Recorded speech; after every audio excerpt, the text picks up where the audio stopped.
Doba dana koje mene najviše inspiriše je jutro. I odatle dolazi većina mojih ideja iz prirode, iz onoga što nas okružuje u životu i online, i dolazila je upravo iz raznih inspiracija koje me okružuju.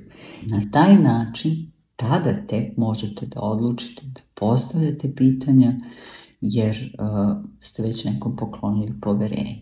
Sve ostalo pre toga je jedan put gde pravite sebi puno dezinformacija, skraćujete vreme do rešenja problema. Ne moraju svi ljudi da dođu do tih velikih rezultata, dovoljno je da dođu do malih rezultata koji će njih inspirisati. Znači u kolektivu, na svim frontovima šta me trenutno inspiriše, u kolektivu su me inspirisali ljudi koji su bili iskreni, dali su informaciju bez zadrške, a što se tiče online-a, tu je malo veći problem, znači tu je puno reči, malo dela.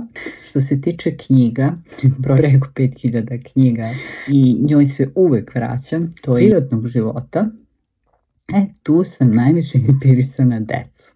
Ovo je moj dnevnik, hoćeš da me čitaš, ne moraš da razumeš, dovoljno je da si sada tu.